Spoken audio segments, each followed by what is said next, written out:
Hi guys, it's Andrew and welcome back to my YouTube channel. So this is a highly anticipated and requested video of mine, but this is going to be an advice video for all IB students out there. As someone who just completed the IB program, I received my results a couple weeks ago and I passed, which is so incredibly exciting because it's been a rough 2 years. And yeah, so I'm just gonna be sharing all the little pieces of advice I have for you guys. I'm gonna break it down into a couple sections. So before entering IB, year 1 of IB, the summer between year 1 and year 2 of IB, year 2 of IB, and then advice for results day, because that is also a pretty stressful time as well, I'd say. So yeah, that is how the video is gonna go. Before we begin, make sure you like and subscribe, and let's just get started. Okay, so I have a bunch of notes on my laptop just so I don't miss anything that I wanted to share with you guys. So let's just start off with pre-IB, so just before entering IB. I've actually been asked by people on my TikTok if there's anything I should do before entering IB. And honestly, I would say just relax. I don't think you should worry too much. IB is gonna be an incredibly stressful 2 years. I don't think there's any need to start anything in the summer before IB because it's already really stressful. Just relax and have a little bit of fun before entering IB. I will say though, make sure you just complete any graduation requirements you need. I don't think this really applies to many people, but for me, I took 6 IB courses because that's how it's done, and I didn't have a socials course because I took information technology in a global society and business, so I didn't have a socials course. So I actually had to take a summer social course just so I had that graduation requirement. Otherwise I wouldn't have been able to actually graduate in my province. So yeah, just make sure you are set to go and complete any graduation requirements that you have. And then I will say the other thing, this was actually strongly recommended by my school, is that if you're taking IB math, analytics, and approaches, you should take pre-calc beforehand, because IB math AA is really just an extension of pre-calculus and it's like a grade ahead. So I think just taking that class will set a base for you, and it's strongly recommended by my school, so I think that that's something you should do as well. For us, if you were taking SL, it was recommended that you take pre-calc 11. So I don't know for anyone else if they do that way at their school, but pre-calculus 11 is just the pre-calculus class meant for grade 11. So I had to take that in grade 10 before entering my junior year and starting IB. And then if you wanted to take HL, they recommended that you took pre-calculus 12, so the grade 12 version of pre-calculus. So that's just something to consider if you really are interested in just getting ahead. But yeah, other than that, I don't have much advice for you people just getting ready to start IB.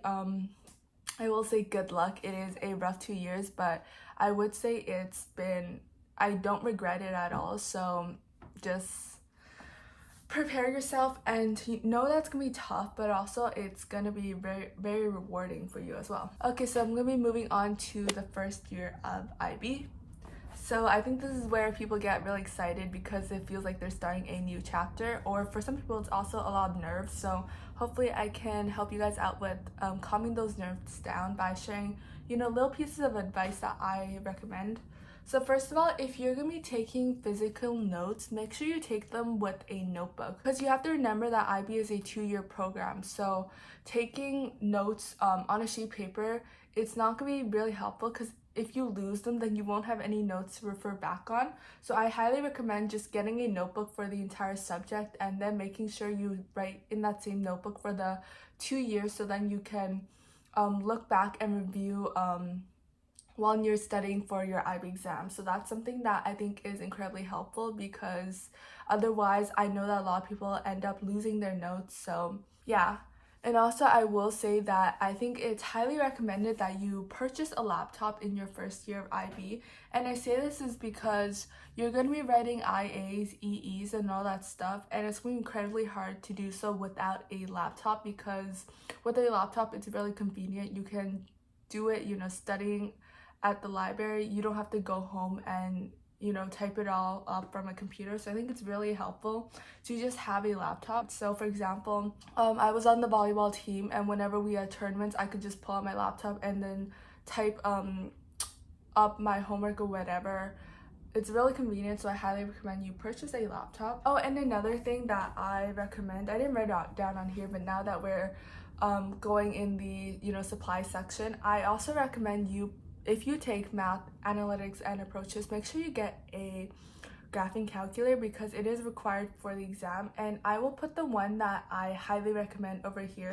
It's one of the cheaper ones, and if you are like me and not pursuing a STEM major, this one's really good because you're not gonna really be needing it in the future as well. So I think this one, it's pretty cheap, and also it comes in the color pink, which I love. So yeah, that is just a little recommendation if you're looking for any graphing calculator recs. I will also put it down in my little resource section. Oh my goodness, I forgot to tell you guys. Okay, so I will also be adding a Google Doc of all the resources that I have collected throughout my 2 years at B. It's gonna include past papers, practice questions, and all the stuff like that.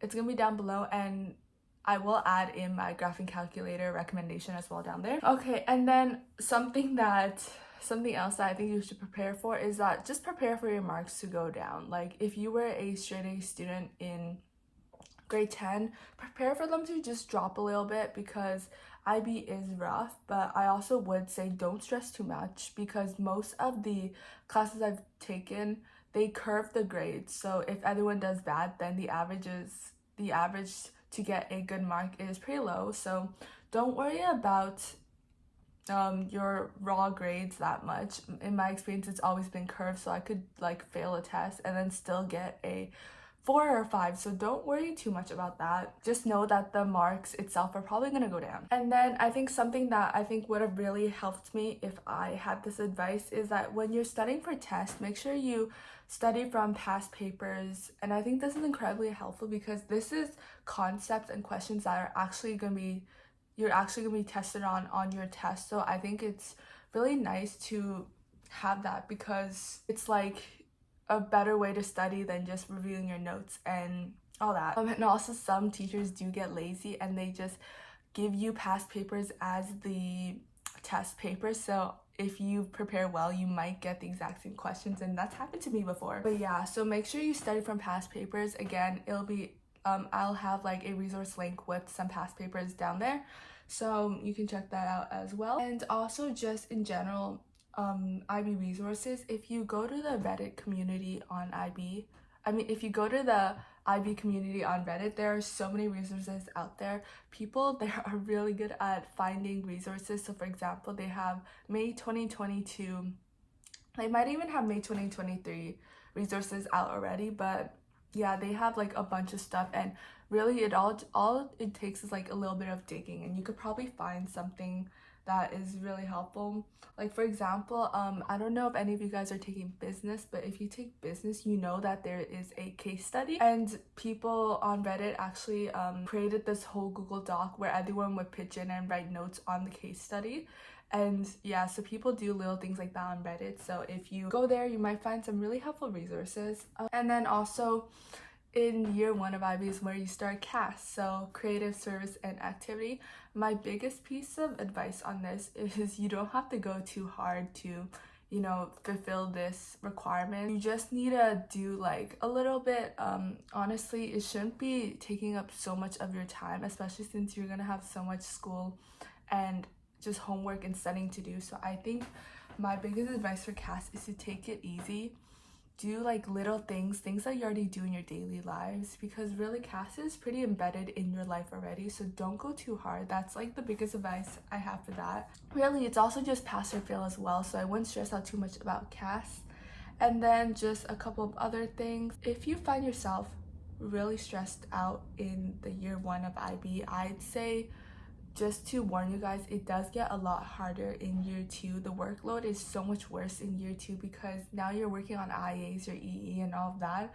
So if you're already struggling in the first year of IB, it's just a little forethought, in case you want to drop out or anything. But year 2 of IB was so much worse for me, so just be careful and take that in consideration if you're really just stressing out and like not doing well in year 1 of IB as well. And then lastly, for IAs, you're going to begin them either this year or next year. It really depends on how your school works and your teachers. And I think the biggest thing I want to share with you guys for your IAs is that you really should choose something of interest. For example, for my math IA, I did a little thing about basketball, something about like correlation. I forgot what it was, but I was really interested in basketball. I still am. So having that interest really like gave me the motivation to push through and continue, I guess, working on my IA. So I think that's something that you really should take into consideration. Another example is for biology. I did my IA on yeast. I love baking, so that was like just something that interested me in. So that's why I think I did enjoy doing my bio IA as well. And then I guess the last piece of advice is that depending on your school, I know some schools they're full IB, but for us, IB was a program that you could choose and it was optional. If your school's like that, make sure you get close with the people in IB, because IB is a really tough time and you can only really make it memorable if you make friends with the people in IB. You can study with them, something that's incredibly helpful, as well as if you make friends with people who are really good at this subject. So for example, I wasn't really good at math, but I had this friend, she was so good. I think she got like a 7 in math, and just having that friends really helped me out because I could ask her questions and all that stuff. So make sure you form friendships, because these are the people you're going to be with and suffering through IB together with for the next 2 years. So it's really nice to just have that sense of community and have people that you can, rant about IB. Just have people that you can talk to and actually understand what you're going through, as opposed to someone who's not taking IB. So yeah, that's I think something that's really helpful. Like honestly, having friends was one of the main reasons why I got through IB. Just being able to rely on them and know that you're suffering through this together. Like for my IAs, we were in the lab together after school for many days. It was one of the only reasons why I actually enjoyed my biology IAs, because I had my friends with me. So yeah, make sure you just form friendships because they're incredibly important in IB. Okay, so that's all for year 1. I'm gonna be moving on to the summer between year 1 and year 2 of IB, and I really only have one thing for this, and it's something that I was given as advice as well. And I think other year people give this as advice and no one ever listens, but if you do this, you're gonna be set for year 2 of IB. But it's you should finish your EE. This is so incredibly important because in year 2 you're gonna be working on your IAs, college applications, all of that. So just having your EE done will make life so much easier. I remember that when I was in my first year of IB, second year IB students were talking about their EE with us, and this was the one piece of advice they had for us. Similarly, please just take this, because trust me, your life will be so much easier in the year 2 of IB. As for studying, I honestly say that I don't think I needed to study, review everything from year 1 of IB. I know some people do. Personally, for me, I didn't do it and I was fine. So reviewing and prepping for year 2, I guess it could make a difference, but I didn't do it and I was fine. So I wouldn't say you have to. It's, if you are motivated, that's a little something I guess you could do. Moving on to year 2 of IB. This was by far a lot harder than year 1. And I'm just gonna give like the little timeline of how your year 2 is gonna go. Obviously, this is gonna differ from country to country. I live in Canada, and this is sort of how the year 2 went. So from September to February, this is where there's a lot of pressure, because your predicted grades that your teachers are sending to universities are gonna come out and be finalized by February. So there's a lot of stress in September to February just to get those marks up and get your IEs in. So I think that area was by far the most stressful, because I was also doing other extracurriculars. So that section I think personally is the hardest part of IB. And then from February to April, your marks are already released to these university. I'd say the stress of IB dies down a little bit, because you've sort of kind of given up on your marks. Like, they've already been sent out. You don't have to worry too much, and any marks you get now won't be sent out to university. So there is like that added relief. Honestly, from February to April, the thing I was most stressed out about was just college decisions. And then back in May, that stress peaks back up because remember, your exams start. And I'd say like that's another area where people get really stressed about. But honestly, I'd say from September to February was the worst for me because of the predicted grades. Honestly, like in May, of course, I was a little worried about keeping my predicted grades, but also my predicteds were not like super high, so I didn't have too much to stress about. But yeah, I'd say honestly, if you can get through that September to February stress, you're pretty set to go in your year 2 of IB. Also for year 2, I think that yes, this is important in year 1, but in year 2, this is so much more important. But it's make sure you know how to time manage, because again, year 2, you're doing your IAs, your EE, your college applications. There's so much stress on you. So a little piece of advice is to time block your day. So what I mean by this is just taking out a planner or just writing down on your like notes app on your laptop and just like time block your day in advance. So maybe you'd be like, in the morning I'm gonna wake up early and study for this subject, go to school, and then after school I'm gonna study this subject from this time to this time, and then from this time to this time I'm gonna study another subject. So just being able to like have a schedule set out for you, I think that puts a lot less like puts the stress off your shoulders because you know when you're gonna get things done. Yeah, I highly recommend just learning how to time manage and time blocking your day.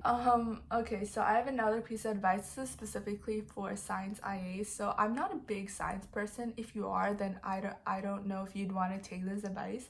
But for me, because I wasn't such a science person, I took biology SL. My piece of advice for anyone else going through science IAs is to pick something that you already know will pretty much work. I honestly think if you're not that interested in biology or in science in general, there's no point trying to come up with your own experiment. I basically researched about yeast, and then I found a bunch of experiments that people did, and I took that experiment and sort of tweaked it so that I could write about it in my biology IA. So I honestly knew from the get-go that my experiment would work, and it was just about data collecting. And also, in my defense, I had 2 weeks to collect and come up with questions, so I knew I had to pick something pretty easy. So honestly, I do recommend picking something that you know will work, because if it fails, then there's this added stress on you. And additionally, if you are on a time crunch or just don't want to be working too much on your IA, this is specifically for bio, but if you are on a time crunch, don't pick anything with plants, because plants take forever to grow. So a lot of people did bacteria, and I think that's probably the best thing to do if you are on a time crunch for your biology IA. And I guess this last piece of advice is that past papers are going to be your best friend when you're studying for your exams. They're so incredibly helpful because you can sort of review everything and you can pinpoint which parts of the subject that you're struggling with still. And honestly, just studying for exams, the one piece of advice I'd have for you guys is to study 1 or 2 subjects in a day. Maybe on one day you'll focus solely on business and then the other day solely on math. And I think that is pretty helpful because then you're not mixing up concepts. Like if I were to study 5 subjects in one day, it'd be pretty hard to switch between all of them because they're so incredibly different. So I highly recommend just focusing on a subject or 2 a day. So yeah, that's all I got for year 2 of IB. Honestly, it goes by a blur for sure. So yeah, just prepare for the amount of stress and the amount of workload you're gonna get. Okay, so the last part, I want to talk about results day, because for some people that is a really stressful day. If you fail IB again, it's also like not a great day. But just a couple things I want to share with you guys based on my experience with results day. Bonus points are typically all over the place. Like I've seen really random marks for the bonus points. Like I know someone who was predicted a C and got an A, and someone who's predicted an A and got a C. So there really isn't, like, I'd say, any consistency with the grading of these EEs and your TOK essays. They're really over the place, so I wouldn't really rely too much on your bonus points. Like I was predicted a 2 and I got a 0, so I wouldn't really focus or worry too much about the bonus points. If you get them, they're nice, but they're also really over the place at times. Another thing I will say is that I think you should definitely look at your school's record of predicting students and how close they are to their actual scores. Like for our school, they're usually pretty accurate. If anything, they predict below, so I wasn't necessarily too worried about results day because I knew it'd be pretty spot on, and it was. But also results day can be a really bad day if you don't get the marks that you want. So I just really want to emphasize that your marks do not define your future success. Remember, you could always retake the exams in November. You can get them regraded if you really disagree with the grading. There's just so many options for you. And okay, so this is all the advice I have for you guys today. Thank you so much for watching. Again, just as a reminder, there are resources down below if you want to check them out. But yeah, I'm gonna end this video off right now. Again, I hope you enjoy, and make sure you subscribe for more IB related content. Comment down if you want like specific advice for subjects or anything, and see you next time.